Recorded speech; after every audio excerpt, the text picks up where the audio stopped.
Okay, I'd like to call this meeting to order. First, Pledge of Allegiance. I pledge allegiance to the flag of the United States of America, to the republic stands, one nation, under God, indivisible, with liberty and justice for all.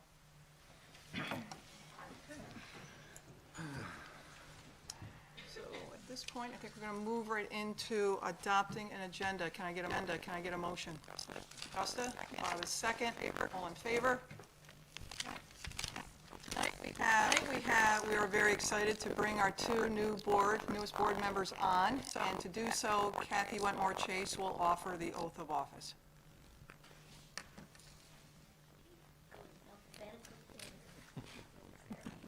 Repeat after me. I do solemnly swear You can stand, Chase. I do solemnly swear that I will support the Constitution of the United States that I will support the Constitution of the United States and the Constitution of the State of New York, and the Constitution of the State of New York, and that I will faithfully discharge the duties of the office of member of the Board of Education in the Shenendehowa Central School District at Clifton Park, according to the best of my ability. Congratulations. Thank you very much.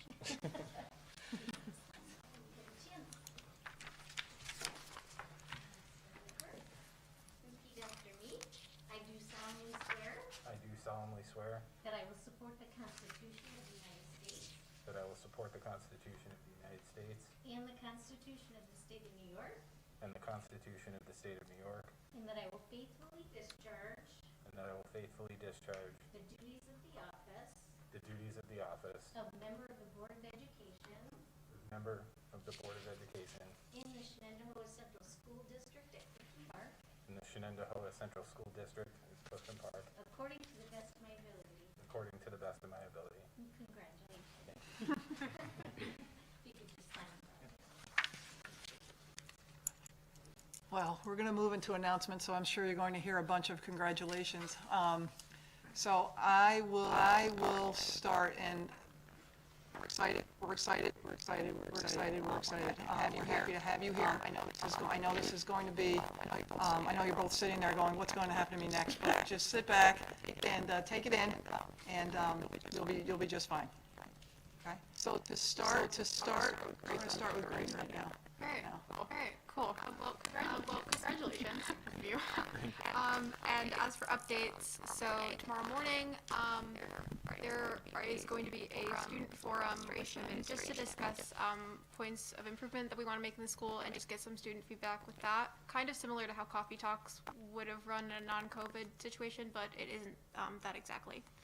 And then last week we had a meeting, a subcommittee meeting for the Diversity, Equity, Inclusivity Committee, worked on finalizing the form that we've been working on for the past few meetings, and then there's a full meeting for that tomorrow, I believe. That's all. Thank you. Thanks, Grace.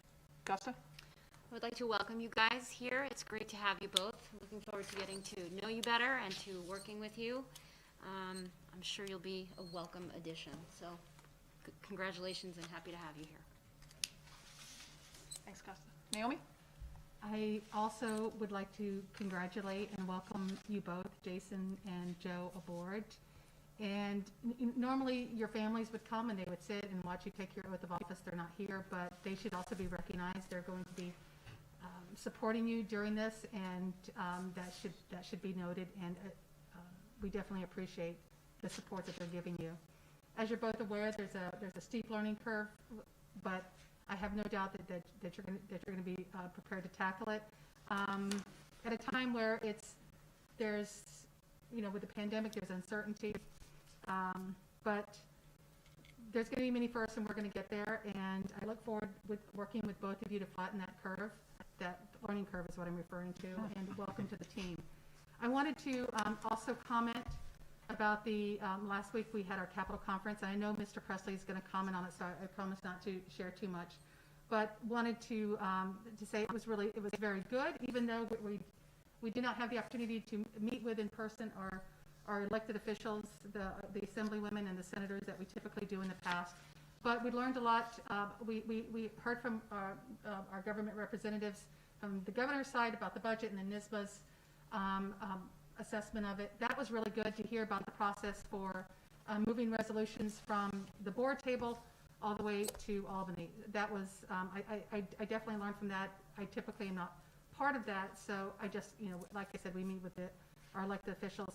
And then the final thing I wanted to say, I was really glad that you mentioned the cultural diversity meeting last week. If you haven't watched that podcast, that podcast number 4, please watch it. I'm sure Deanna will share it with our new members. It isn't just high school, even though it was created by the high school partnership team. It's district-wide. You will see principals from our high school, but also from our elementary school. And you will hear our superintendent speak and students speak, and they're very courageous. They talk about things that we're living through right now. So it is very, very good. I encourage you to watch it, and anyone that hasn't, please do. And with that, I'm at the end of my board comments. Thank you. Bob? Okay, welcome aboard, guys. Thanks for committing your time and your energy and time away from your family to participate. It's a rewarding experience being on the school board, but I will also say it is a significant challenge in terms of how you balance all these things between your work, your profession, family, and where you're here. So please seek us out if there's any questions or concerns on that. My role, I've inherited the advocacy liaison, as Mrs. Hoffman mentioned. So where does it sit? We went to the Capitol Conference virtually last week. We're no longer with this mentality of 3 people in a room deciding the budget. I think both of you are from that side and done that with your work, so I don't need to go into the details. But really, the previous years, you closed the gap between the governor saying not so much and the legislative branch saying, yeah, we want to do more of this. And we'd often get a little bit more money than we thought, or not as much as we thought, and it was balanced between districts. And because we're in the capital region, we can kind of read about it or talk to our neighbors and get a better feel for it. Obviously, this year is different. A lot of national implications of where the money can or may be coming in the future. And the term now is we're facing a cliff. Maybe not this year, but in subsequent years, we will find ourselves with less money. And this is starting to look like what we saw probably around 2008, 2009 with the GEA gap elimination adjustment, where we're stuck with not enough money coming in because we haven't figured out a way within the state to get more money coming in year after year. So I think the advocacy here is to keep figuring out ways to articulate more money coming in nationally as well as potentially from the state, and I think that will play itself out. I do recommend you look at the link. I will send you a copy of it. And you should start seeing these from the NISBA group. I will say the NISBA team has gotten better at sort of condensing a lot of comments and condensing the advocacy in a way that I think is more practical. I've seen over the last couple of years. But what I liked about the link is that, in about 15 or 20 minutes, you can see some of these leaders in the process that I mentioned speaking up and getting a sense of what they do. You may already know this now, but based on the work you do, but you really get a good idea of how this works out. But this is still a competition to see who gets the money of all the various groups in the state. One question I think we as a board should figure out, and I think maybe pose this near the end, is do we want to consider a virtual lobbying effort? That is sort of open if time permits, and if we want to spend some time in a virtual context with us, the superintendent. Often Dr. Wood has joined us in the past to simply present to our elected officials what our concerns are. This may be something we want to bring forward. At the same time, it may be something that they don't have the capability to sit through as well. So that's sort of where it sits in terms of where we want to go. That's all for me. Thank you. Thanks, Bob. Todd? Just in the interest of time, I'll just congratulate both of you. Looking forward to working with you. I think you'll be working with us, Deanna and I specifically, very closely here in the short term as we bring you up to speed. There is a sharp learning curve, but it is, as Bob said, very rewarding. So looking forward to that, and you guys can reach out to any of us with any questions at any time. And I'll leave it at that. Okay, thanks. I'll let you both go. Joe, do you want to start? Sure. First, just want to thank all the board members first for selecting me to fill this seat, and I think for the warm welcome that I know I've felt, and I'm sure Jason's also felt since the announcement last Thursday. So just want to express my thanks and gratitude on that front, and I'm very much looking forward to rolling up my sleeves and getting going with everyone. So. Thank you so much. Jason? Same here, and congratulations, Joe, and thank you all for the opportunity and for selecting me. I'm very excited to be here and to serve, so it'll be an exciting few months and looking forward to it. Great, good. Just a few things. First of all, I had the opportunity to speak to both Jason and Joe on the phone before we got going here. And they, just like all of us, they bring a unique piece of their own to the table.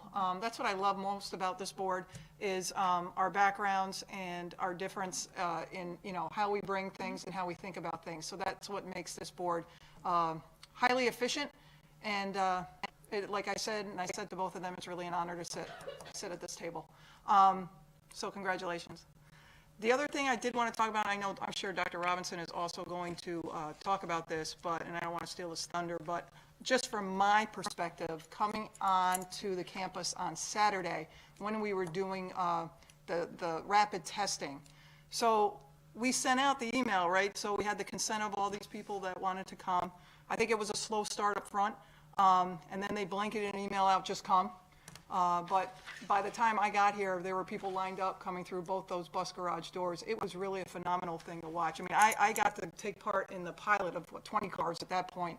This was moving. And to watch our nurses step in, I walked in with a nurse, I was talking with her.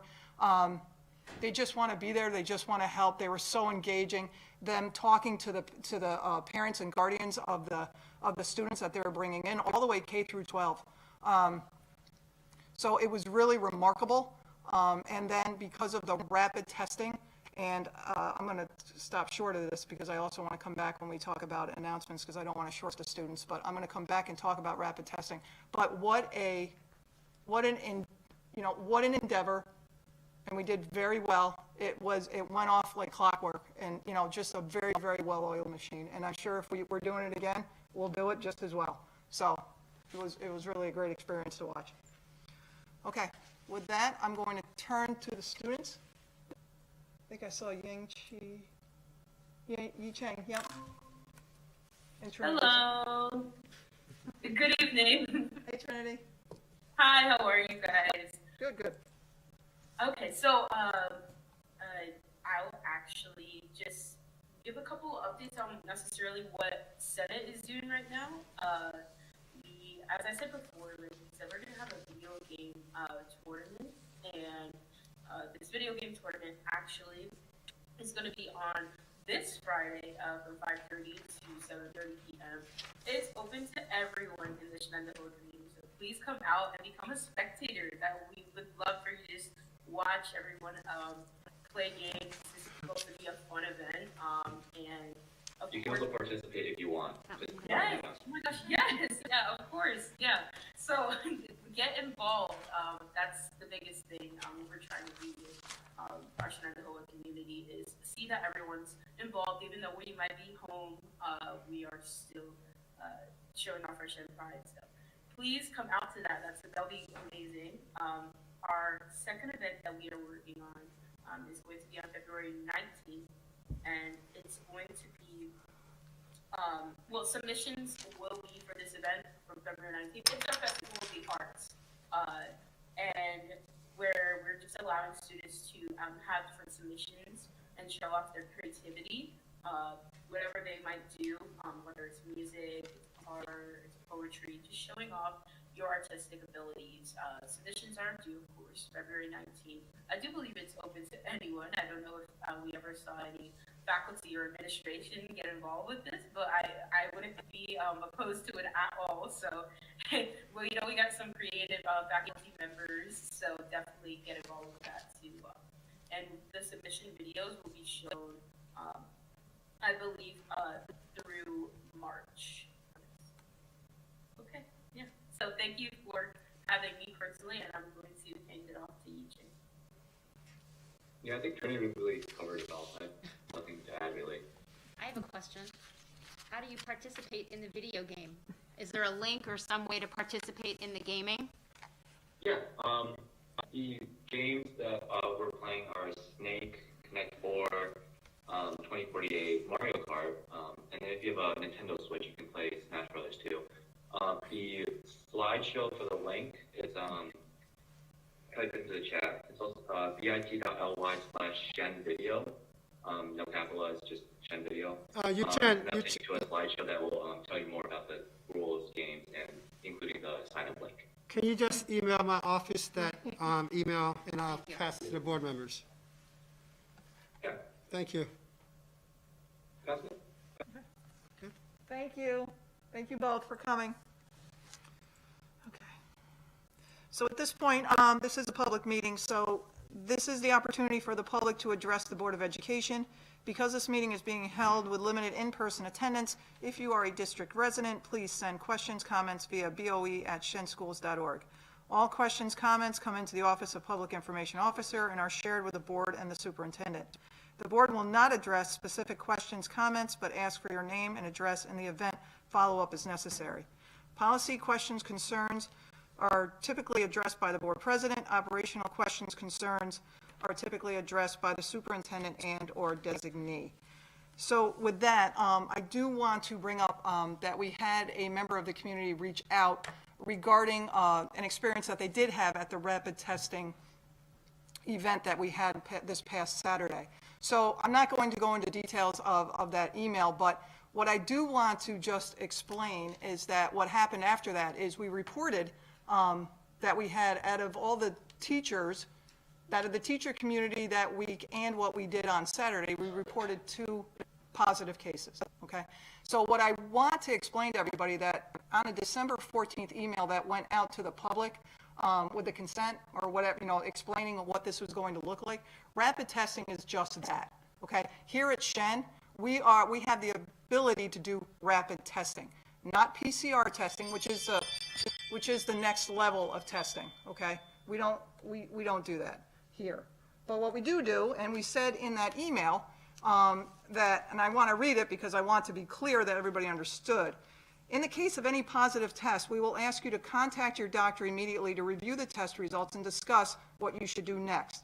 In such a case, staff students should stay home and wait to be contacted by the Shen COVID coordinator or the Saratoga Public Health Department for contact tracing. If the test is negative, this means that the virus is not detected in the specimen. Tests sometimes produce incorrect negative results called false negatives. It can happen in the rapid test, okay? In people who have COVID-19, if someone tests negative but has symptoms, a confirmatory PCR test may be requested. So my purpose of this comment, and what we did go back to this member of the community with, is the fact that we did the rapid testing. We did not advertise that we were doing PCR testing. And this family is fine. I mean, they got to where they needed to go. But it was a comment that they made that, we said 2 positive tests, but, positive on the rapid testing. So you have to go get the next level. So with that, I'm going to let you further my comments. I love the setup. Thank you very much, Mrs. Stevenson. Just a quick update on some things that we have been engaged in. Let me just move this temporarily. The testing sequence, as Mrs. Stevenson pointed out, was our attempt it's a surveillance test of our school community. We had over 500 individuals show up on that Saturday, between 8 and 2, which was, we saw as very successful in terms of the number of people and giving us a strong indication from a surveillance perspective, and the key word is surveillance. Recognizing that out of all those individuals, only 2. We also had 160 plus staff, and we will continue to do some testing, particularly of surveillance testing of staff probably after the holiday break, as well, because we have a lot of people want to engage in the surveillance testing. So we have the tests from the New York State Department of Health. We're utilizing those for that purpose. We also have some tests reserved to use in sports differently as needed. And I state as needed.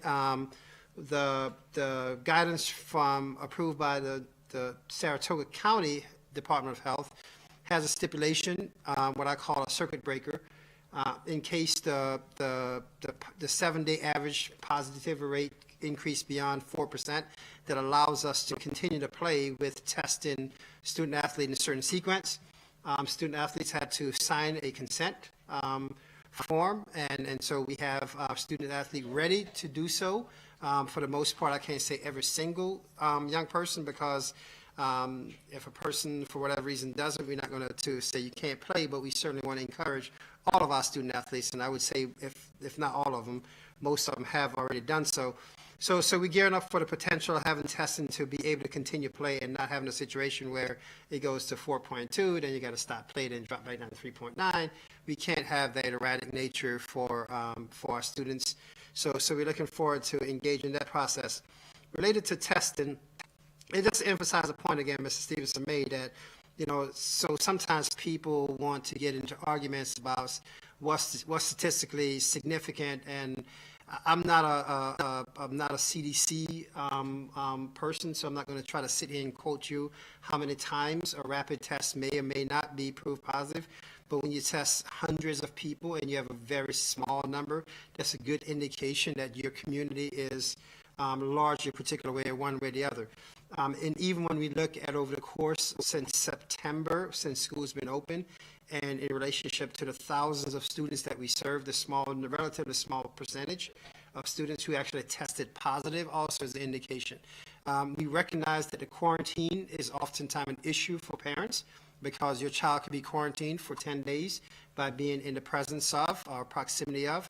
And so we recognize that, and one of the things that we've been very good at, and I would say kudos to Dr. Wood and all the instructional administrators of ensuring that we have the infrastructure in place to transition students virtually, and to our students and to our teachers who have been very accommodating to transition with students virtually so they don't miss a beat instructionally. So we understand that the imposition it may place on parents at times to know that now you have to make adjustments in the work schedule and things of that. However, I often say to folks is that, we always have to think about what's the null hypothesis. In other words, if we didn't have this option, the other option is not good either. And in fact, the other option is worse, when kids are not being engaged in the quality learning experience. And because of all those things, we have been able to stay open as a school system. And I'm just going to emphasize that point because I was listening, driving in on NPR, and they were having a big story about school reopening across the country. And I think sometimes people get spoiled. I'm not being disrespectful to anyone listening to this, but people do really get spoiled by what they have here in this school district. We have kids across this country who have not been in a school building since last March, period. We have kids across this country that have not engaged with a teacher since last March, period. We have school systems that are just finally getting computers so kids could engage at home in virtual education since September. And I share that with you because when people see the circumstance, it's a challenge to everyone. It requires everyone to make a sacrifice to make the best of the pandemic period. And so as we look to work hard to put the pandemic and COVID in the rearview mirror, these are the type of things that we have to do. We have to be diligent about testing. We have to be diligent about protocols. Tomorrow, you're probably going to be, tomorrow going to be another message from me going out to the community saying, as we go into February break, don't get slack and all of a sudden, because you have a break week, all of a sudden kids have nothing else to do, go and play with your neighbor or go hang out with your neighbor. Don't do those things because we want to put COVID in the rearview mirror. So that's a big piece of it. We're also working very closely with the Saratoga County DOH, who's been great in the last several months or so, as well as partner colleagues in Saratoga County school districts. And we have a vaccination pod. POD stands for points of dispensing. And so each Friday for the last 3 weeks, I think it is, we've had anywhere from 20 to 30 to 35 slots allocated for Shen faculty and staff. And so it's been great because people are able to go there in a controlled environment and get shots. We anticipate we're going to have some more numbers for this Friday as well, trying to make sure we get all school employees vaccinated as fast as we possibly can, and again, in a very controlled manner. So that's something that the school districts have come together with the Saratoga County DOH, and they've been very accommodating for that and with that. So again, trying to put COVID in the rearview mirror. I'm not saying COVID is gone. We can still see it, but now we're trying to, instead of having it directly in front of us, we want to say, here are the things that we're progressing in spite or despite of the presence of COVID. We want to move forward. Related to that, I had a tremendous privilege yesterday of visiting all the sports teams that are currently practicing. And I shouldn't have been amazed because our kids have been amazing this whole time, but I would probably say impressed stopped in and started with girls basketball, and seeing all those young ladies who are playing with their mask and they're doing their things, they're doing the social distance things. And for some of them, it's different from sometimes when they play in outside leagues, by the way. And so for kids to come here and follow the rules is impressive. Went down to even to the restroom room, and they have a specialized little, it's one of those things, every time I see them, thinking, man, I should have invented that. The millions in the make for the specialized mask that goes under the headgear so kids could actually wrestle with a face covering that doesn't come off, which is tremendous. And seeing that myself was wonderful. Going over to the hockey rink and seeing either kids having the plastic shield in front of the mask and or a mask that's attached inside the helmet. So there's always, so they're doing one or the other. Some kids actually had both. Tremendous. And that's also a league rule where you can't come on the ice without that, and limited number of players. So these things are seeing track runners. And yes, when kids get outside, when we saw kids running down the street without a mask, some of the kids do actually, when they get outside and spread out outside, pull their mask down and run with it. Am I endorsing that? I'm endorsing kids to wear masks whenever they think they're going to be in the proximity of someone within 6 feet, to make sure they do so. And I say that because the track coaches are tremendously diligent about making sure that the young people are following precautions. And here's one precaution I want to throw out to our public. Kids are running on the street, and the campus speed limit is 15 miles per hour. 15, not 51. And we are at a point, I'm at a point now, honestly, to ask the Saratoga County Sheriff or the state police, particularly in the evening, to be on campus and issue tickets, because we have people who are having kids jumping over into snowbanks because they're coming by so fast. And I think, one, it's disrespectful of our young people, and it's grossly unsafe. So I'm putting it out there, and it's something that I've asked Mr. Colin to articulate as well to all our parents, because we can't have our kids in peril because they're simply trying to participate in their sport. So I really want to put that piece out. And the last point I want to make, and we have more conversation if the board looks at the schedule, we have back-to-back meetings in the month of March. 2 of those meetings were largely focused on budget development, so that process is heating up rather fast, and more information to come. And tonight's presentation is actually the first step towards unveiling that process. They have some glimpse into the fiscal future, so to speak, as Mrs. Chase would come forward with the media report. So those are some things I just wanted to share to kind of put perspective on the things that we're trying to do as a school system. Any comments on that? So can we continue with the presentation, please? Please do. So as I mentioned, we have, as Mrs. Chase come forward, we have our mid-year projection presentation, and I just want to put a little context and clarify some terms. So this is a projection of what we're basically saying, that if we had to predict what the end of the year would look like right now, this is what the first part is. The second part is a forecast, a 3-year forecast, not a 3-year budget. It's just making some gross assumptions, reducing some assumptions, and extrapolating out over a course of a 3-year period to get a glimpse of what we call a conservative approach to budget it for the next 3 years, to have some sense of what our future may look like. So at that point, Kathy, you want me to tell me when you want me to? I don't know. Okay, there we go. So, good evening. As Dr. Robinson mentioned, this is the first step that we take as we start crunching numbers for budget for this next year. We project what our mid-year projection is for the entire year. We kind of take where we are, project what we think we're going to spend for the rest of the year. This year's been a little more challenging, I'll say, because of the COVID expenses. We've seen some savings in some areas. We've seen excessive expenditure lines in other areas. They seem to have kind of evened themselves out, if you will, such that we're not seeing significant differences than we would in prior years, but what makes up those differences is somewhat different than what we've seen in the past. As we know, we're looking at salaries first. These 3 areas of salaries make up about 55% of our budget. And the first one we'll start with is instructional salaries. And as you can see, from the mid-year adjustment, that's how much in savings we're expecting for those lines for this year, about 1.3 million. Now, what makes up that savings is a multitude of things. This year, we've had about 178 leaves of absence for a variety of reasons.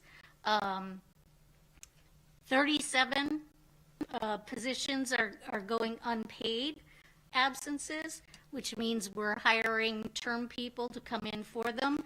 And what we see in those situations are breakage. And by that I mean somebody's leaving on a higher step, somebody else is replacing them on a lower step, so we see some savings as a result of that. We also had 6 resignations, so some breakage on that depending on where people landed on the step schedule. And we had 1 mid-year retirement figuring into that. We did have 17 new hires this year and counting. So HR has been extremely busy. We had 34 term hires, again, for a variety of reasons, sometimes plugging the holes, so to speak, when we've had a leave of absence, but also additional hands for the COVID process of CVL and hybrid learning this year. Just want to emphasize the point. So that's all on the instructional salary line, like Kathy just mentioned. And just to give you some context, because someone look at that and see 1.2 million and say, wow, that seems like a large number. We are projecting to spend 98, almost 99% of that line. So the number itself seems large, but when you think about a budget projection, and we have 700 plus instructional folks, and all the movement that takes place in that's pretty much on target where we're looking to expend. So that perspective becomes important for the board to know as we go through some of those respective lines. So interestingly, we had some savings this year in our substitute line, or at least that's what I'm projecting. And again, I think part of that is because a lot of people can work virtually if they are out. So we don't necessarily get a substitute teacher if a teacher has to be out for any particular reason. And tutoring, we're seeing not so much in the way of expenditures. And again, I think a lot of that is because of the CPL learning and people being able to learn virtually as opposed to missing school altogether. Looking at the administrative salaries, about $100,000 in savings there. Hard to remember back to the summertime, but we actually did have 5 leaves of absence this year.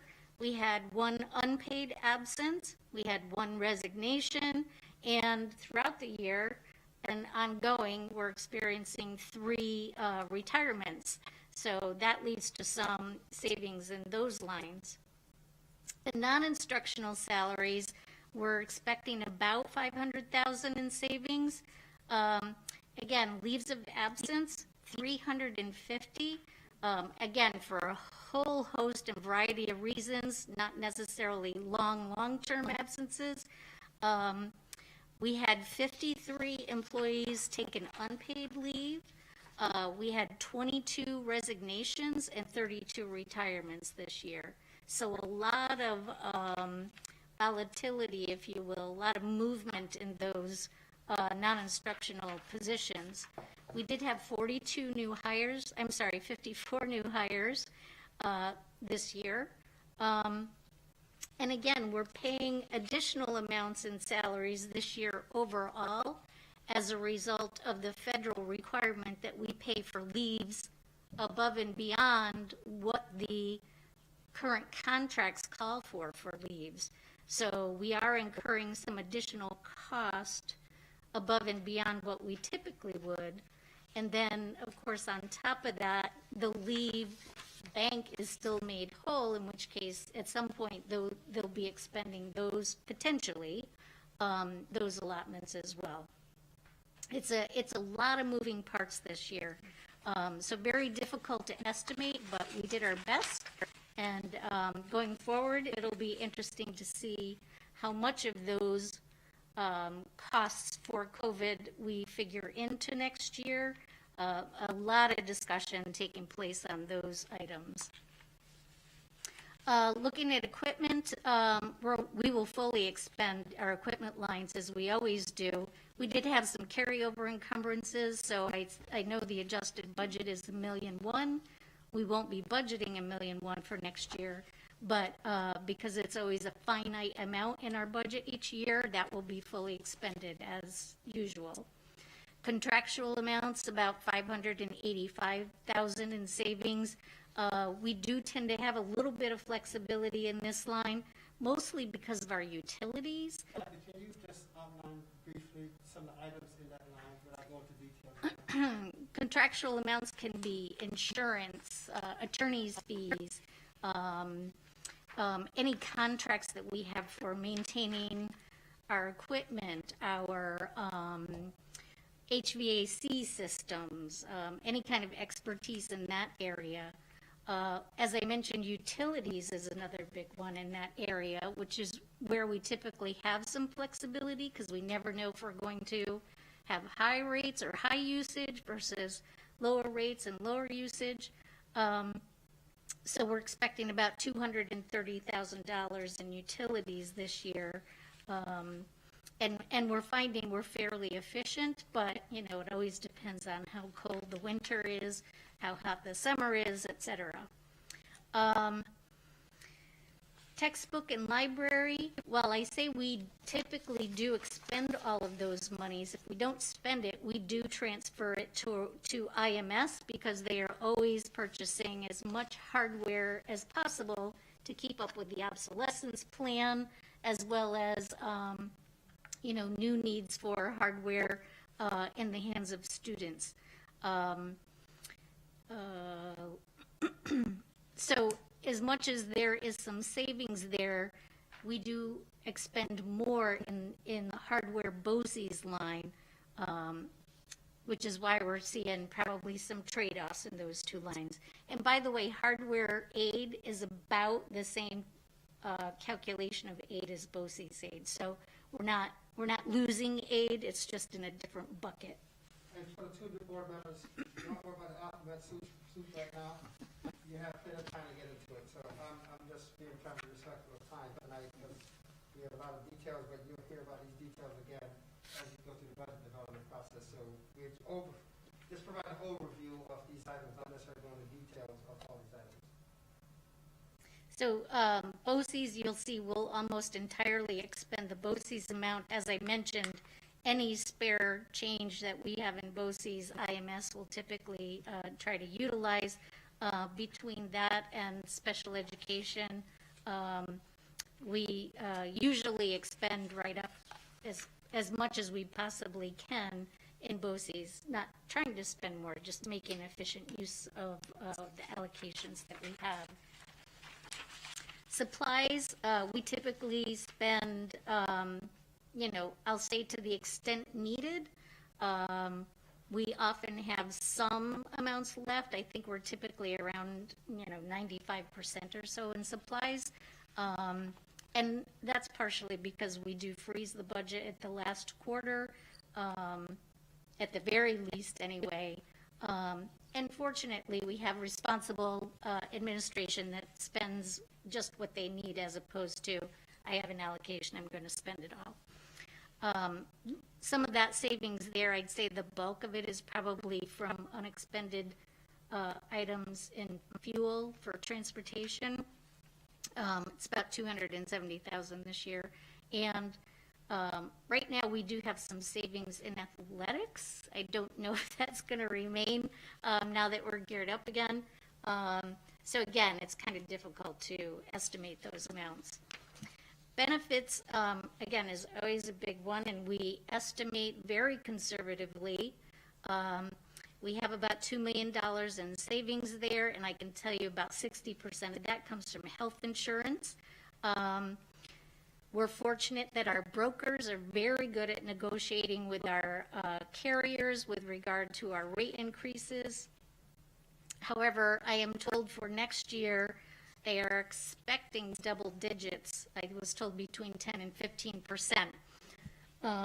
Obviously, that's very early because we're just in February and we're talking about rates for next January 1st. But it would appear perhaps that the carriers maybe didn't have such a great year this year and maybe are trying to make up for some of the losses that I can only imagine occurred with the shutdowns. One of the things in benefits that is a little bit new, I'll say, is unemployment for us is typically around $40,000 a year. This year, our first quarter bill, which was the July to September bill, was $258,000. I don't expect that to continue for the other 3 quarters. We don't have our second quarter bill yet, but given the need for substitutes, which is typically a lot of what our unemployment costs are derived from, I don't expect that we're going to see a lot of unemployment claims continue unless somebody's unable to come back to work. And I understand unemployment is being very generous and flexible with their interpretations of unemployment claims, so we will see where that shakes out. Transfers to other funds, you will see that we're overexpended, projected to be about $388,000, and that is wholly a result of supporting the food service fund. This year, you may recall that all of the breakfast and lunch programs are free for everyone. The federal government is providing us reimbursements for each meal, which is great, but it doesn't quite cover all of our expenses. And last year, we continued to pay our folks, if you recall, after the shutdown in March, and the loss we suffered was around $600,000 or so, which ate up all of our fund balance in the food service program, as well as cost the general fund about $250,000 or so. So they have no cushion left, so any shortage that they have is going to be absorbed by the general fund, unfortunately. So hopefully we'll see that turn around somewhat next year. Again, we'll see how it goes. So all in all, we're expecting to expend about 97.36% of the budget. We usually aim for 96% or roughly around that area. So it is still a huge estimate because we still have, another 5 months to go for the school year. So we'll be keeping our eyes closely peeled on that. Any questions on the expenditure side of the budget? I have a question about the PP&E cost. Where is that captured? I'm sorry? PP&E. Protective personal equipment. That would be in the supply codes for the most part. Okay, and test kits, that would also be there too? Mm-hmm. Okay. Some contractual, but mostly supplies. Mm-hmm.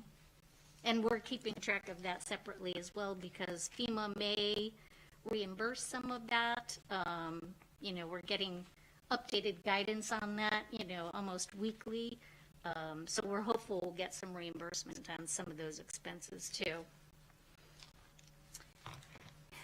It was concerning to hear, and when they were talking about the $4 billion of the CARES Act and how it's earmarked for transportation and things like that, but it's really silent on the rest of the year and how it's going to be applied. So when you say about the piece that is associated with the meals, it's something to watch closely. Yeah. It could really escalate. Yeah, a lot of moving parts this year. So moving on to the revenue side and what we project for the real property tax items, including STAR and the federal revenue, we expect everything to be right on target, and we think we'll fully realize those revenue streams. State aid, it shows a shortfall of $311,000. That's made up of a couple different things. One is we had some excess in BOCES aid, because we always try to maximize those expenditures when we're going to get aid back on them, about 445,000. But the reduction that we saw, the big reduction we saw, was transportation aid. And that's because the expenses that were incurred from March to the end of June, because we weren't transporting kids, those costs, even though we continued to pay them, were not aidable. So about 795,000 short of what we expected there. So that was a little painful. Other items, there's a myriad of things there. Some reductions that we saw, foster care revenue, and I don't quite understand the relationship, I guess. But we're expecting some reductions, big reductions in foster care costs.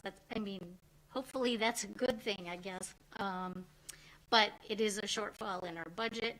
Admissions for our athletic games, we're expecting, that we're probably not going to see any of those revenues, although we may see some. That would be, some offset if we do. Appropriated fund balance is just a matter of those reserves that we appropriate and the $1.5 million that we appropriate every year from our fund balance. You'll see 951,000 as an adjustment, and that is our carryover encumbrances from the prior year. So those are orders that were placed before the end of the year but not yet received by year end. So that money carries over to fund those payments when they do come in the next year. So all in all, revenues to be received are expected to be about 99.5%, a little less than what we typically see. We like to think we estimate a little closer than that, but it is what it is this year, right? Captain, before you move on, just want to make 2 points. One, for Mr. Presley's purpose, as he engaged with NISBA and the legislative piece,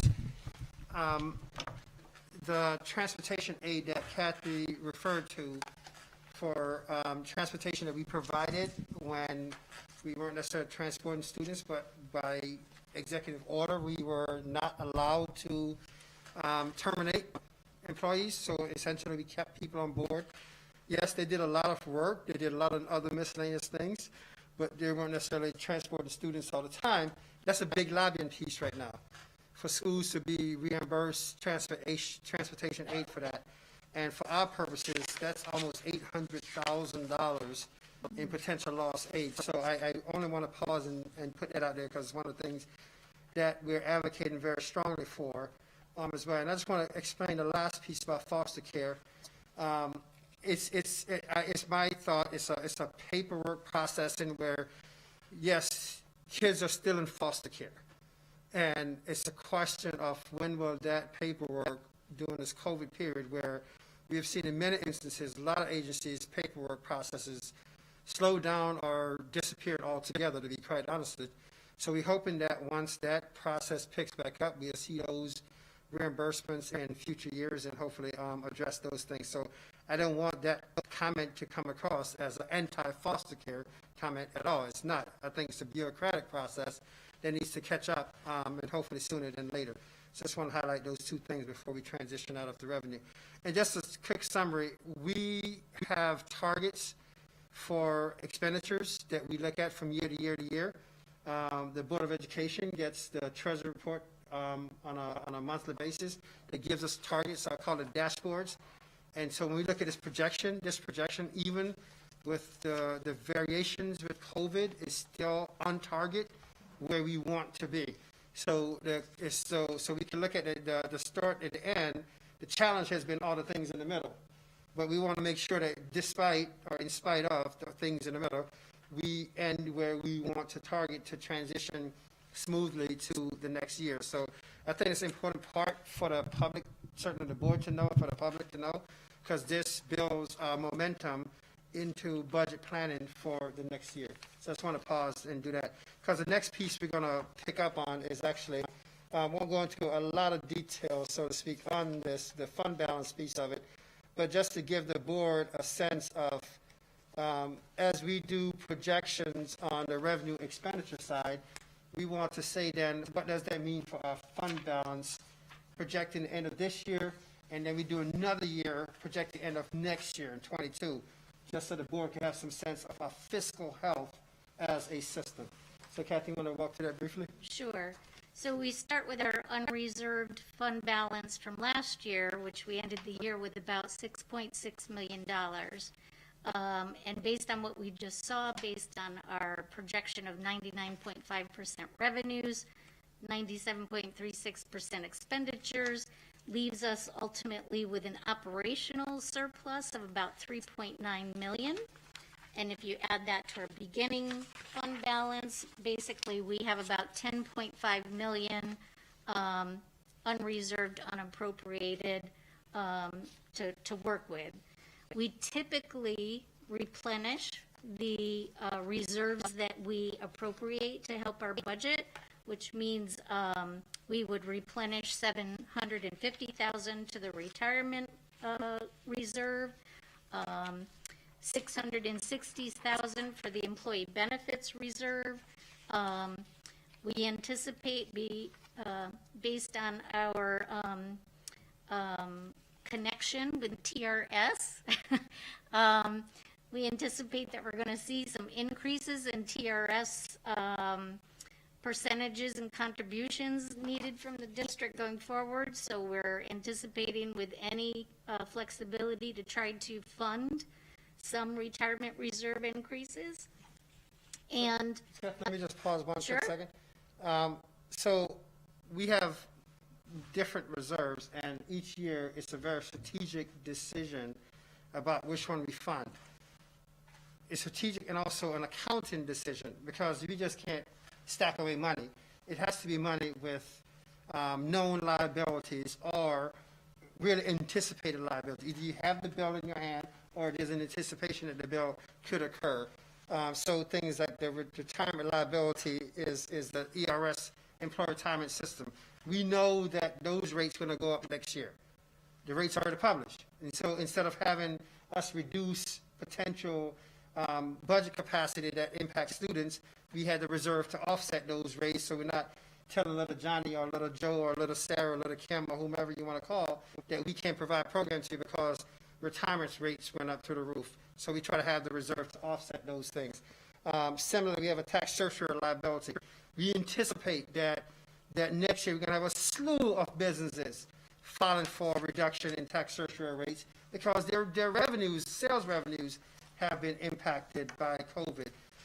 And so we have to have tax surcharge reserves for those purposes. For the same reason, we can't go out and tell taxpayers, hey, we're going to increase taxes by X percentage because of tax surcharge claims. We have to plan for those things. We have those claims come in advance. I'm just going to put perspective. Similar with workers' comp, Kathy mentioned workers' comp. So we have these reserves, and based on how much we have in reserve, and based upon our known or anticipated liability exposure, we make a decision if we want to contribute more or recommend contribute more. It's a recommendation because the board is going to approve all these in August after we have audited budget. So right now, it's all hypothetical conversation we're having.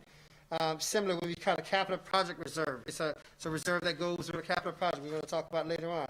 So I just want to point those things out, that these are strategic decisions that are made to ensure that we're able to address some of those outlier costs that could otherwise have a direct impact on our ability to provide program and services to students. So these are mitigated reserves, if you will, put in that term. So Kathy, you can just kind of go to the bottom and kind of go from here to sure. a year end to the next year. So ultimately, with figuring all of those strategic adjustments, we would come down to 3.96% of our fund balance, which is within the 4% cap that the state has required of us. So well within the cap. Rolling forward to the next year, because the multi-year picture is really what tells the bigger story. We start with 7.3.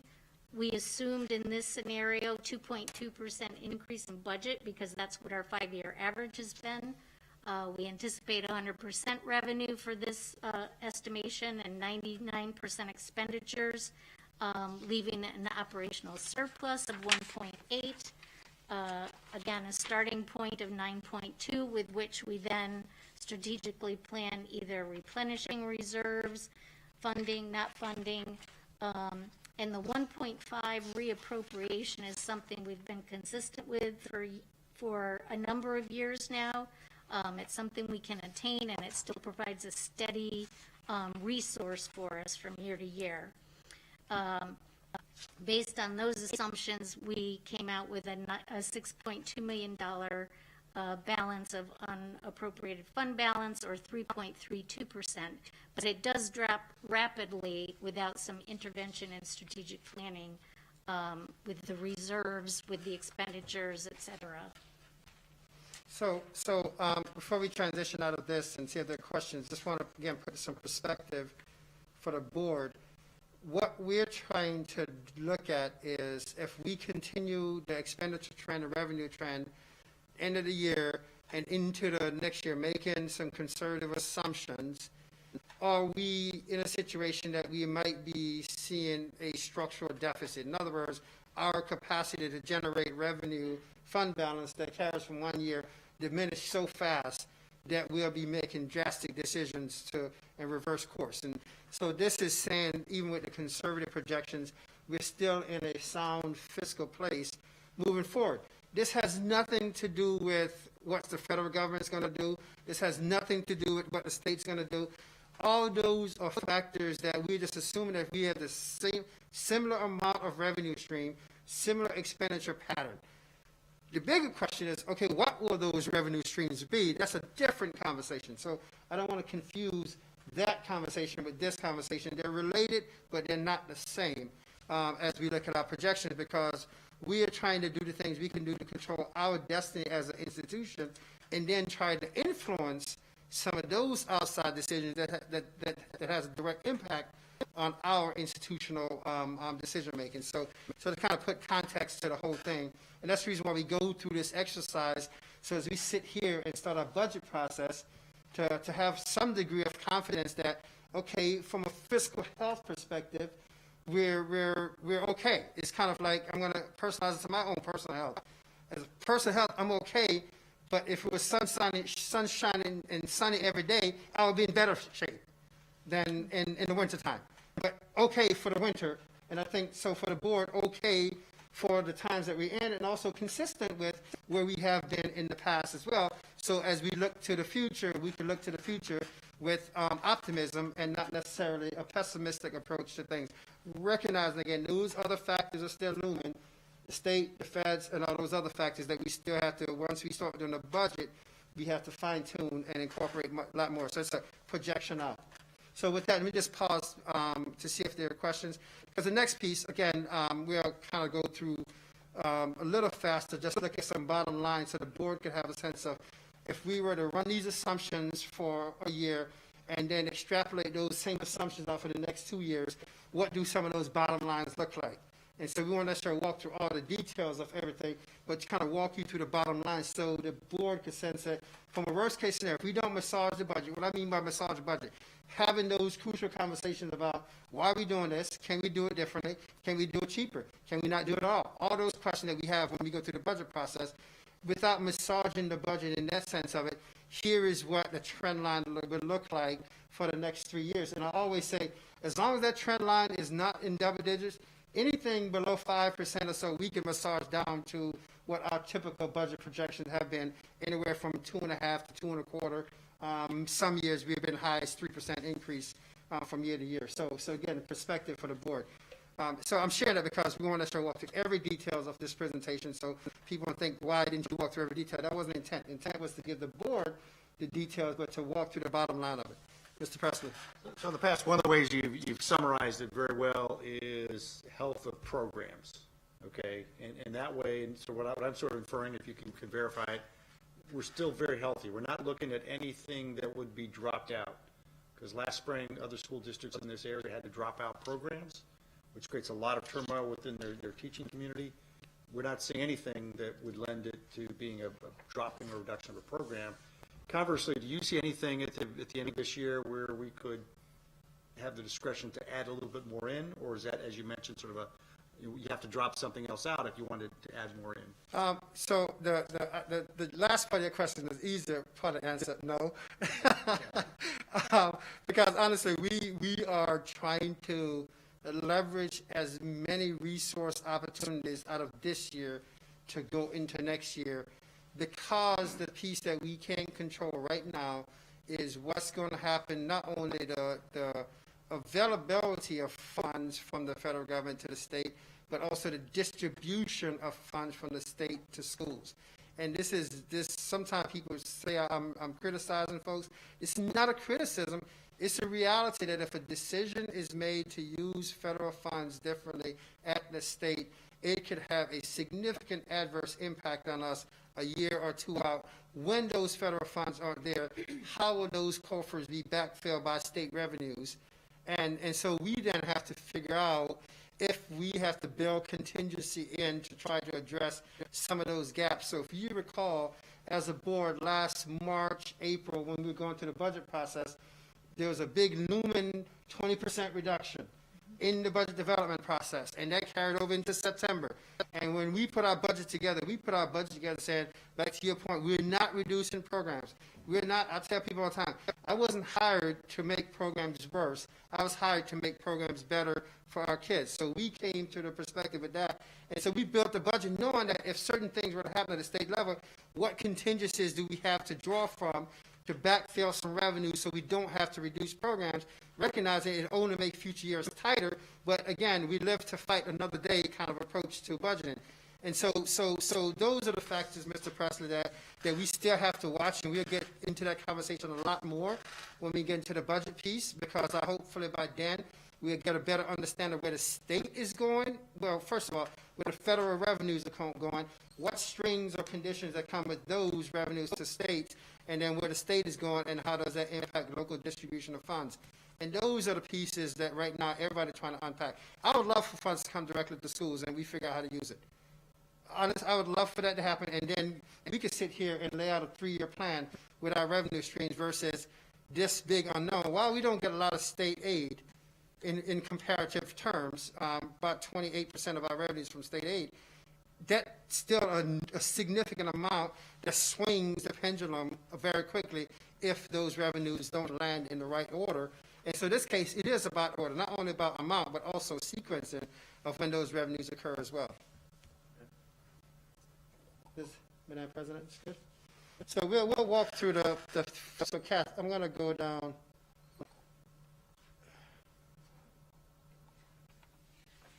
I can't remember how many slides you had, Kath. Do you have a bottom line slide of the threes together or not? Yep. This one, right? Yes. The only thing I wanted to point out on the trending was the reduction in debt service, which I think is the next The line. one up Yep. here. Yep. Mainly because it's dropping by so much over the next few years. We're fortunate that we're seeing sort of a drop off, which is the perfect time to start adding so that it's not a significant impact on the budget going forward. This next year we'll have about 700,000 decrease in debt service, $1 million the year after, and then it remains at that level. So I know it's relevant to the conversation that we're going to have later, so I just wanted to reference that. Kath, let me just punctuate that point. Sure. We will be having, extensive conversation, a quick overview for capital project referendum that we're looking to go to the voters for. And that's such a significant point, because even though the project, the people vote on in May of 2021, the reality of it is we probably won't start construction till May of 2022, maybe even 2023. So the budgetary implications won't start until then.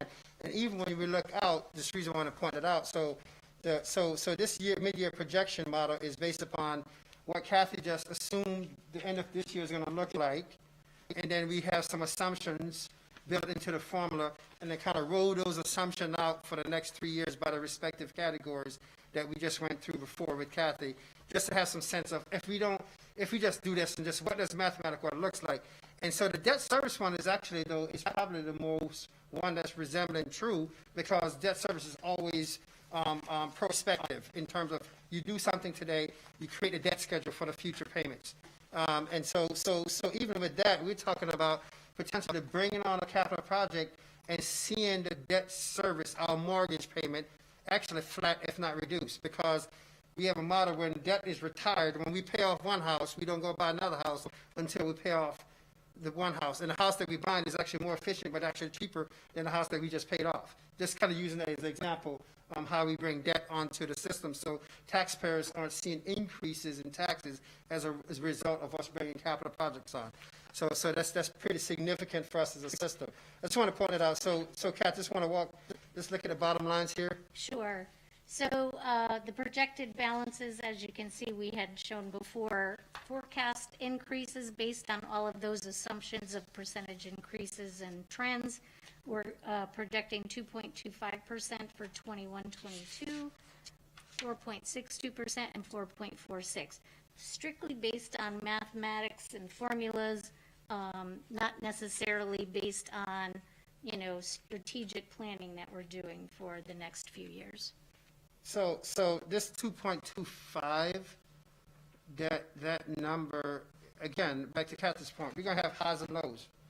We have the potential of health insurance being higher than, and again, for context, and Mr. Steve is working that world, we've been very good with health insurance rates been flat for a number of years, and now even, so I always say, that it's everything is relative as well as everything's being absolute.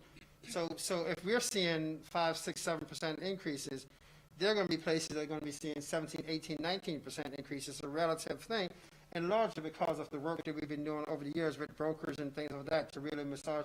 So that's where when we start looking out into future years, that's the massaging piece, where we don't take any cost as absolute. Just because someone said this is a cost. No. Is there a different way to do it? Is there a better way to do it? Is there a cheaper way to do it? Those kind of things. But this should give the board and the public some confidence in terms of the things that we can control. That's the expenditure side of the budget. From the expenditure trend, these trends are very reasonable. A lot of places would die, quite frankly, to have this after a budget situation versus simply a forecast exercise that we're going through. So I share that with you because that's what we can control. And then we also then manage that based upon what's the realities of our revenue capacity as we move forward, because we know we have to be pretty cognizant of we're fortunate still that our overall tax valuation for the towns that make it a school district is still positive. They're growing just not as fast, but it's still positive, which is great because it's socialized the cost or the impact across taxpayers in a small way. So those things are important for us. So again, the reason why I want to have this conversation, thanks, Kath, want to have this conversation with the board because once we start getting into the budget process, it's important for there's an appreciation of we're looking back, understand our present situation in order to build forward. So we're not building forward blindly.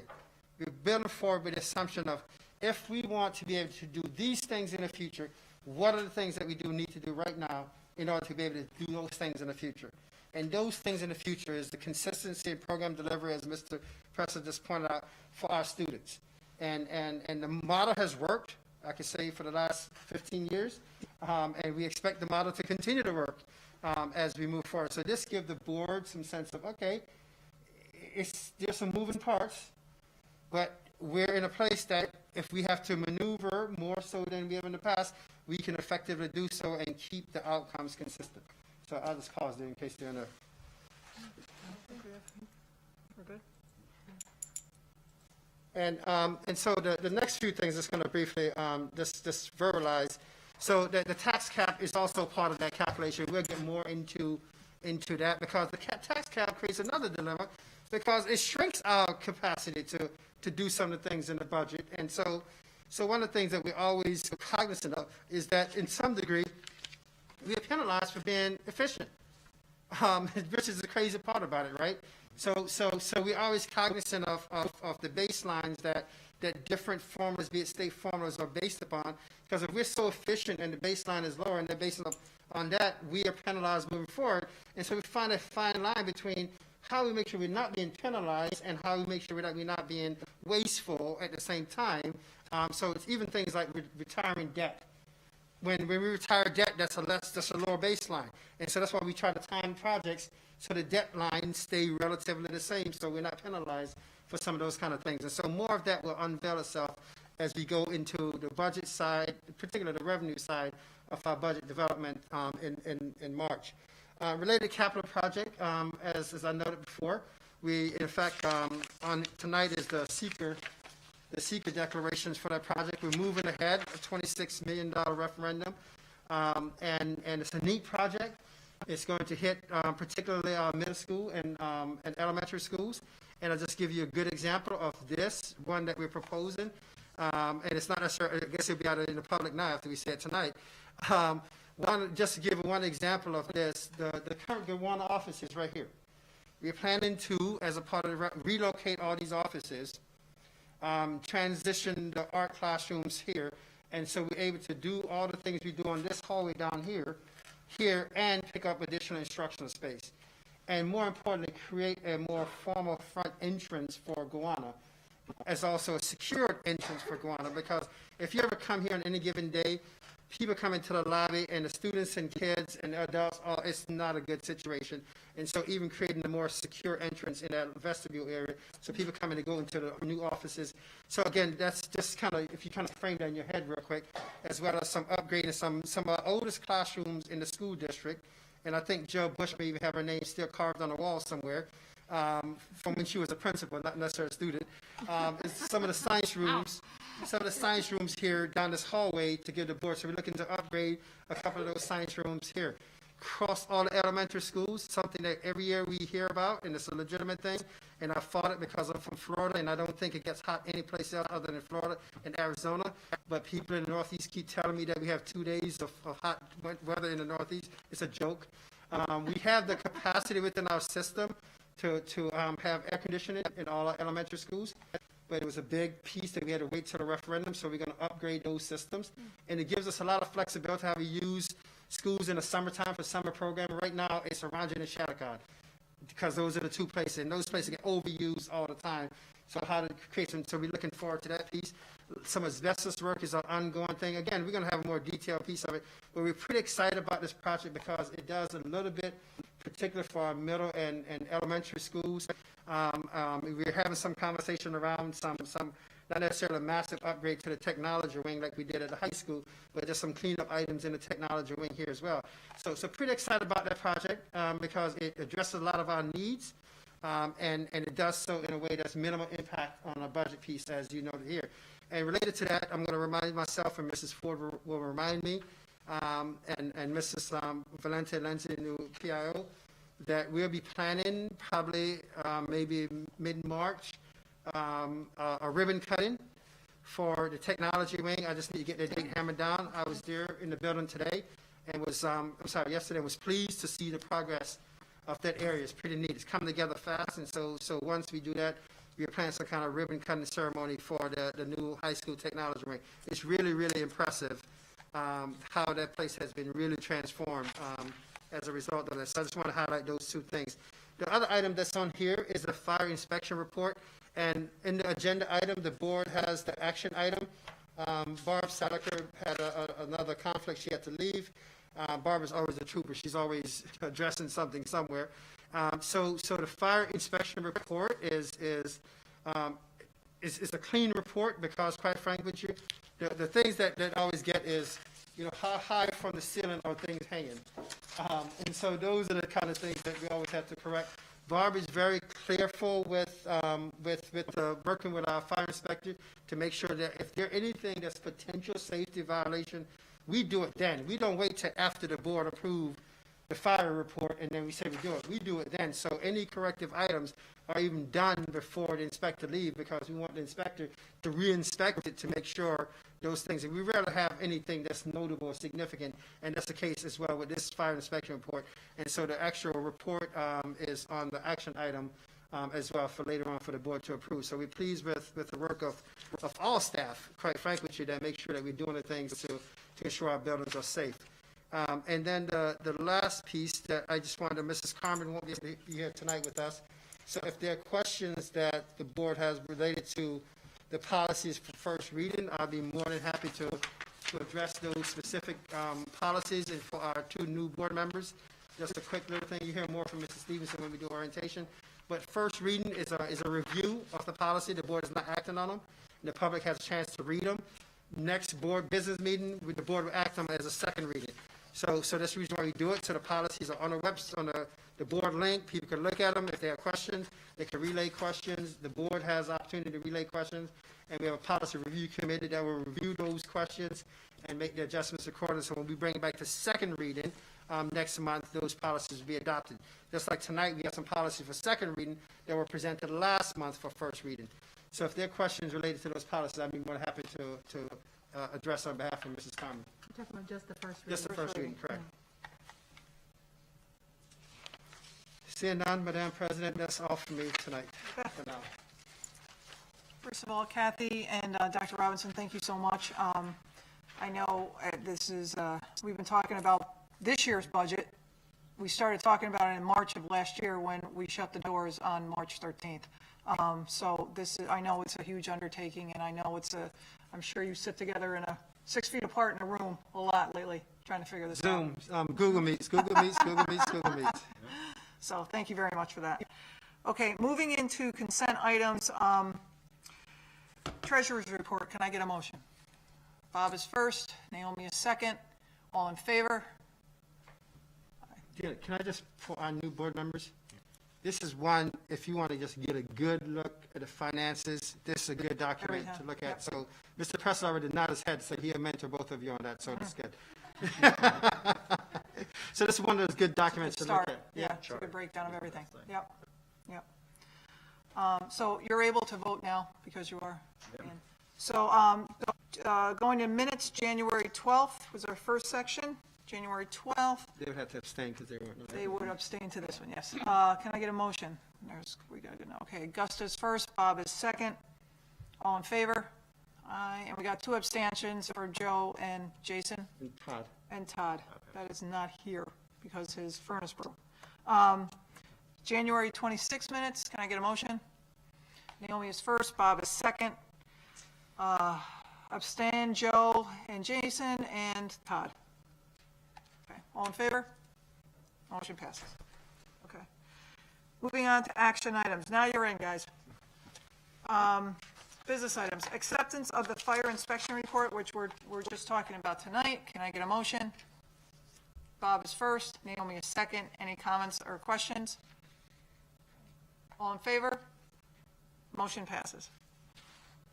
Seeker declaration, as Dr. Robinson was talking tonight, first step into the capital projects. Can I get a motion? Gus is first, Bob is second. Any comments or questions? All in favor? Motion passes. Capital project bid award, Smart Schools project. Can I get a motion? Bob is first, Gus is second. Any comments or questions? Mike, I have a comment for this one. So I saw that Mosaic collected the bids. Typically, you see the district office collect the bids. So, and our purchasing officer review the paperwork, so, or ensure that it follows general municipal law. So it wasn't clear reading their proposal. It's a collaborative. They analyze all the information, they meet with Kathy and Augie, and we go through all those to determine whose bid is legitimate, who may have misread the bid, all those type things. Yeah, all the bids come, all the bids come to district. I'm sorry, yeah. No, that's okay. Yeah. I just wanted to clarify, because like for the next one, or maybe it's the one after that. No, it's the next one. You can see where it's the purchasing officer's referenced. Yeah. And general municipal law, et cetera. Yeah. So capital project, we work directly with our architects and engineers to do the analysis of all the bids and the pros and cons and make sure that they're within the design specs, all those things that architects have to ensure. When we do bidding and supplies, generally, we have a purchasing office agent, and Greg Mayo does a lot of those bids. I would say all of them, even sometime when put their bids together for fuel and those kind of things, all those things go to the centralized place, so we're getting the best pricing. So that's the difference, you're right, between number 3 and 4. Yeah. Those two things. Okay, Yeah. so but it sounds like he did review this then. Okay, all right, thank you. Okay. And I guess we vote now. Yeah, all in favor? Okay, motion passes. Bids, 2 garbage bags, custodial supplies. Can I get a motion? Bob is first, Gus is second. Any comments or questions? All in favor? Motion passes. Number 5, disposal of buses. Can I get a motion? Naomi's first, Bob is second. Any concerns, questions, comments? Okay, all in favor? Motion passes. Contracted services, number 6, Troxel Corporation. Can I get a motion? Bob is first, Gus is second. Any comments or questions? Hearing none, all in favor? Motion passes. Number 7, contract special education. Can I get a motion? Gus is first, Bob is second. Any comments or questions? I do have a comment about this one. So with this one, it's for rural science language interpreted services. And so what I'm not sure about is that, is it for the one, so in the report that's later, the placement of services, there's one deaf student. And so I'm not sure if it's really for this one student, is it, because I wasn't clear if the student is also getting services in that separate program. Right, so Rochester, yeah. that student is attending one of our schools and has a one-to-one interpreter. Oh, okay. So So they're not doing. Correct. Oh, wow, okay. Yep. All right, that's good to know, thank you. Thanks, Michelle. Okay, all in favor? Motion passes. Number 8, cross contracts special education. Can I get a motion? Bob is first, Gus is second. Any comments or questions? I just had one question. That one was the payment. In the contract, there's no payment reference. The payment for that, I believe, is based on a rate from the state, Yeah. and we get Okay. it from the business office. It's always lagging too. Okay, gotcha. All right, thank you. Something, so I think we may have some influence on how the state update processes, so we get payments on time. Oh, and- yes, here we go. And for this year's rate, not 2 years ago rate, but I'm not commenting on anything. Okay. And neither is he. Okay. All in favor? Motion passes. Scholar number 9, scholarships and local grant donations with gratitude. Can I get a motion? Naomi's first, Bob is second. Any comments or questions? All in favor? Motion passes. Number 10, grant approval, DASNY. Make fun of me. Can I get a motion? Gus is first, Bob is second. Any comments or questions?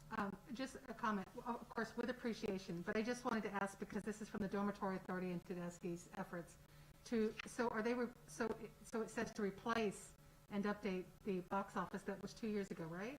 This is for that. We're catching up. Is it just coming, it's just catching Yes. up with us? Okay, Yes. got it. It's the assurance that the state has to ensure that funds are expended appropriately and that the structure is placed and utilized appropriately before they give us the reimbursement 2 years later. Okay, all right. So we appreciate the due diligence by those parties. So thank you, Senator Tedesco. Yes, thank you. With appreciation. Okay, And all in favor? Motion passes. 11, adoption of the 21-22 school calendar. I know Becky is not Did you here. do the BOCES one? BOCES purchase resolution? See? Oh, so then we added that. See, See? is it same as yes. last? Can I borrow this for a second? Thank you so much. That's for. Number Add 11, it on. BOCES purchase resolution. Can I get a motion? Gus is first. Wait a minute, 11C, BOCES purchase. BOCES purchase resolution that we talked about. Yeah, we modified that. There was a BOCES contract for computers that we had to add. okay. Can I get a motion? Gus is first. Bob is second. Naomi, do you have a comment or question? Or you're No, good? no. Okay, all in favor? Motion passes. Okay, now adoption of the 21-22 school calendar. Do you want to pop that up or? Yeah, actually, I thought a copy of it was there, but this is a highlight of the calendar, the same calendar we presented. I think the highlights that people always want to know, when is winter break. 24th through the 31st is technically, then we have the New Year's Day, then we come back after New Year's Day. People always wonder when is February break next year, so the 21st to the 25th. And the one that everyone wants to know, so they can start booking plane and train and everything else, is April break, which would be the 15th through the 22nd. So a little bit, which is actually good to have that in the middle of April, because sometime when it's early in April, you go on spring break and it's still cold in the places that you're going to.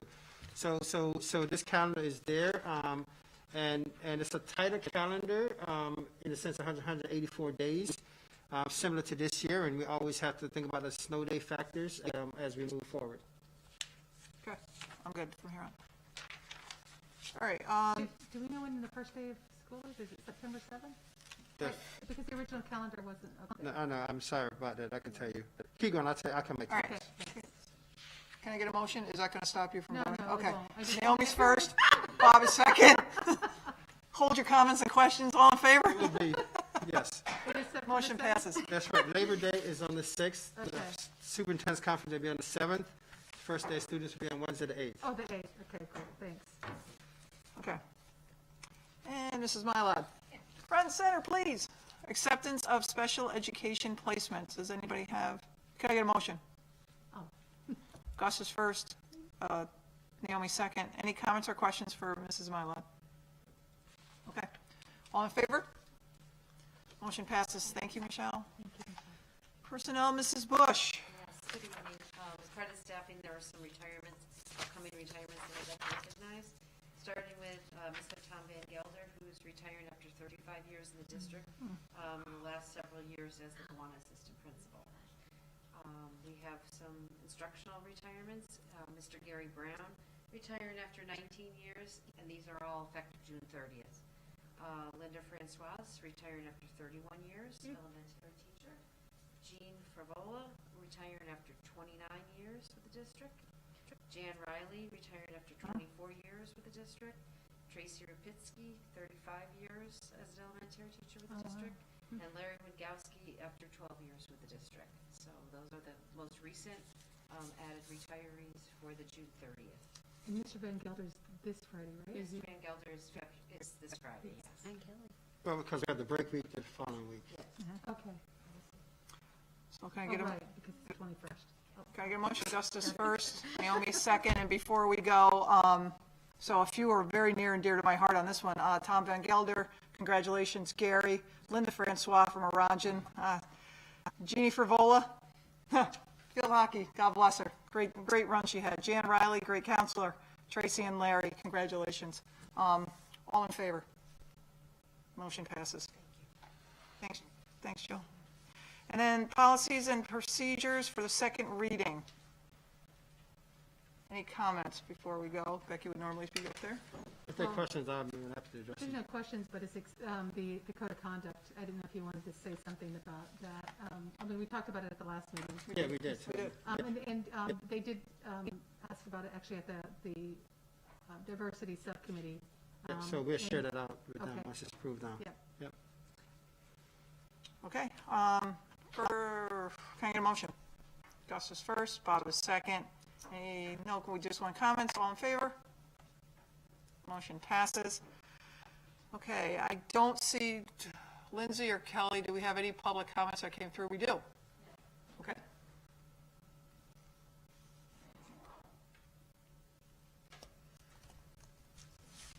They went to you, right? Yes, somebody just get to that.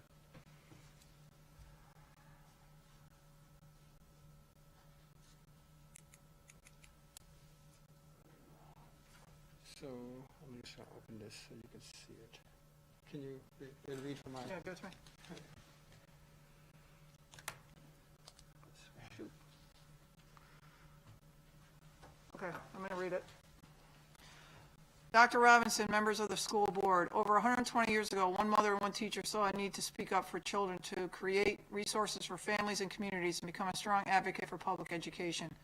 That organization would be the National Congress of Parents and Teachers, and together with the National Congress of Colored Parents and Teachers merged to serve all children. In the largest volunteer child advocacy organization in the United States, through advocacy and education, National PTA has started programs and lobbied to improve our children's lives.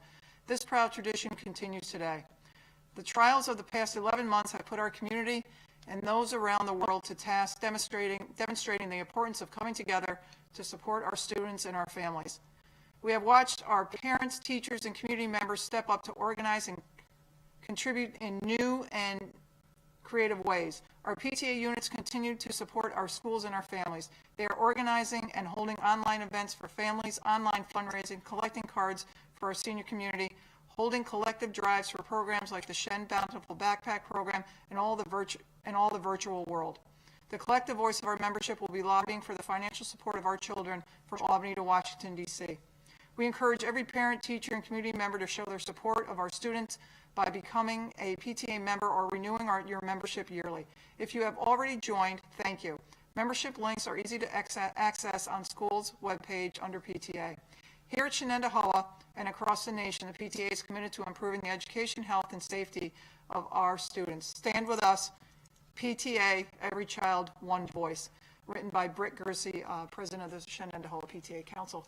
So I'm glad you sent that on, and as I'm sitting here with several PTA parents, myself, PTA Council President, Naomi very, very heavily involved, Augusta was a PTA President, you were a PTA President of Orenda, I know Bob was very involved at Acadia when your kids went through, sitting on partnership. So, you know, PTA is where you really get the, you know, the guts of the community. That's where we go, right? Especially in every one of, you've got 13 schools, so 13 PTAs and one heading up to PTA Council. So I appreciate Britt's continued support and getting everybody together for one common good. So Couldn't do it without them. Agreed. Nope. Absolutely. Nope. Thank you. Okay, so at this point, we have what's called the good of the order for our newest board members, where we talk about a topic that's relevant to what our work here is around the board table, and we've introduced that this year. So if any one of my colleagues has a comment, Bob? Yeah, I'd like to respond. There's a grapevine question that came through recently regarding Dr. Robinson and his order in the vaccine sequence. The answer was, I think, appropriate in terms of it being a private issue, but I think it's very important as a board member and someone who's been the board president, the expectation we have of Dr. Robinson and what he's delivered for us, because every year he's evaluating every new teacher, which means he has to be in the classroom, which means he has to be around these students and around the teachers, because by doing these evaluations every year, we fully understand, or he fully understands, and he reports to us how these new hires are working out, what's our hiring process, do we actually continue doing the great work that the district and the community expect of him. So he needs to be vaccinated, because that's part of his job. The other thing that I'd like to point out is that as I watch other organizations of similar size go through the vaccination process, it's very clear that top leaders are getting vaccinated early. Those top leaders of those organizations are getting vaccinated early because they need to send a message that this is something everybody needs to do. So from my perspective of sitting around the board, absolutely the right thing is that he get this process done early. I don't want to get into whether it happened or not, or what is, you know, that's more of a personal issue, but I think it needs to be understood that as a board, this is an expectation we've carried to him, and he's carrying out. That's all I want to say on it. Thanks. Thanks, Bob. Well, let me comment further, Bob. Sure. You know, but he's an educator. One, he actually does teach outside of his job as superintendent. Not only that, but I also want the public to know that he's been rounding up people to go get vaccinated. So as a leader, as we watch the president, our former presidents of the United States go and get vaccinated, and it's right, you are a walking advertisement. Therefore, I would expect you to be vaccinated, and as well as your district leadership team, your teachers, and everybody here at Shenendehowa, including substitutes and everybody else. So you lead the charge. That's well expected. Thank you, Bob, for bringing that up. Okay. Any more comments tonight? All right. And at this point, I will ask for a motion to adjourn. Augusta's first. Yeah, Joe, second. Well done. All in favor? Meeting is over. I didn't want it to be my first. Thank you. One of those traditions.